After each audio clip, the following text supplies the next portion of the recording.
안녕하십니까? 법무법인 평안의 득공인 변호사 최봉길입니다. 여러분, 만약 경찰로부터 갑자기 전화가 와서 성범죄 혐의로 조사 대상이 되셨습니다 라는 말을 듣게 된다면 어떻게 하시겠습니까?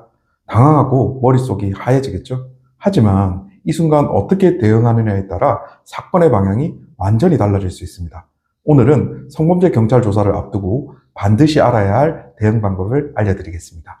이 영상을 끝까지 보신다면 여러분이 어떤 상황에서도 침착하게 대처할 수 있도록 도와드릴 것입니다. 변호사님, 성범죄 경찰 조사는 일반 형사사건과 어떻게 다른가요? 네, 일반적인 형사사건에서는 무죄 추정의 원칙이 적용됩니다. 하지만 성범죄 사건은 다소 다르게 진행됩니다.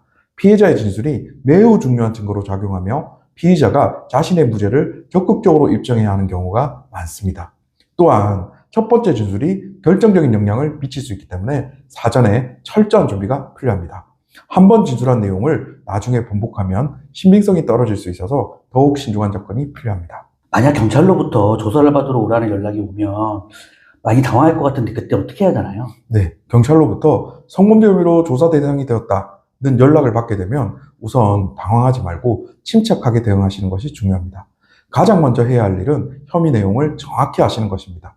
무작정 경찰 조사를 받으러 가면 불리한 입장이 놓일 가능성이 크기 때문에 즉시 출석을 약속하기보다는 출석 일정을 조율하겠다고 답변하는 것이 좋습니다. 또한 예전 영상에서도 말씀드린 것처럼 정보공개 청구를 통해 사건 개요를 파악하고 반드시 변호사와 상담한 후 조사에 응하는 것이 바람직합니다.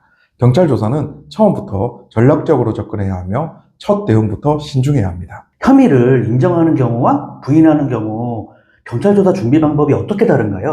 네, 혐의를 인정하는 경우와 부인하는 경우에 따라 접근 방식이 매우 달라집니다. 먼저 혐의를 인정하는 경우라면 경찰 조사를 가능한 한 늦추는 것이 전략적으로 유리할 수 있습니다. 그 이유는 피해자와 합의를 시도할 시간이 필요하기 때문입니다. 합의가 이루어지면 수사기관에서도 이를 고려하여 보다 유리한 방향으로 사건이 종결될 가능성이 높아집니다. 다만 피해자에게 직접 연락하는 것은 매우 위험합니다. 자칫하면 2차 가해나 스토킹으로 오인될 가능성이 있기 때문에 반드시 변호사를 통해 진행하는 것이 안전합니다. 피해자가 감정적으로 대응할 수도 있고 연락 자체가 추가 혐의로 이어질 수도 있기 때문에 이 점을 반드시 유의해야 합니다. 반면 혐의를 부인하는 경우라면 첫 경찰 조사에서부터 자신의 입장을 명확히 밝히고 논리적으로 반박하는 것이 중요합니다. 일반 형사사건에서는 첫 조사에서 말을 아끼는 전략이 가능할 수도 있지만 성범죄 사건에서는 첫 조사부터 적극적으로 설명하시는 것이 필수적입니다. 경찰은 사소한 단어 선택에서도 의미를 부여하여 판단할 수 있기 때문에 변호사와 함께 모의 진술 연습을 통해 대비하시는 것이 필요합니다. 변호사 없이 조사에 응하면 자신도 모르게 불리한 진술을 하게 될 위험이 크며 작은 말실수조차 불리한 증거로 사용될 가능성이 있습니다. 따라서 경찰 조사에 앞서 예상되는 질문과 답변을 충분히 연습하고 핵심 내용을 정확히 정리한 후 조사를 받으셔야 합니다. 성범죄 경찰 조사가 끝나면 모든 절차가 마무리가 되는 건가요? 아닙니다. 경찰 조사가 끝났다고 해서 모든 절차가 마무리되는 것은 아닙니다. 경찰 조사 이후에도 검찰로 송치될지 여부가 결정되며 검찰이 기소할 경우 정식 재판으로 이어질 수도 있습니다. 따라서 경찰 조사 이후에도 장기적인 대응 전략을 세우는 것이 매우 중요합니다. 조사가 끝났다고 방심하는 것이 아니라 이후 절차를 대비하고 필요한 증거를 계속해서 확보하는 것이 필요합니다. 마지막으로 성범죄 조사에서 가장 중요한 것은 무엇일까요? 네, 무엇보다 중요한 것은 준비되지 않은 진술이 신빙성을 떨어뜨리고 오히려 불리한 결과를 초래할 수 있다는 점입니다. 경찰 조사를 받기 전 반드시 변호사와 충분한 상담을 하고 사건의 핵심 내용을 정리하며 예상 질문과 답변을 연습하는 것이 필수적입니다. 감정적으로 대응하기보다는 논리적으로 준비하여 적극적으로 자신의 입장을 설명해야 합니다.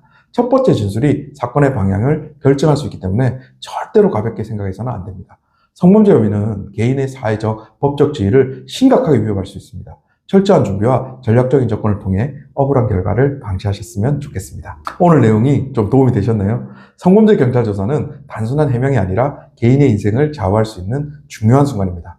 절대 가볍게 생각하지 마시고 꼭 필요한 대비를 하시길 바랍니다. 도움이 되셨다면 좋아요, 구독 제발 부탁드리겠습니다. 여러분의 한 번의 대비가 억울한 일을 막을 수 있습니다. 끝까지 시청해 주셔서 감사합니다.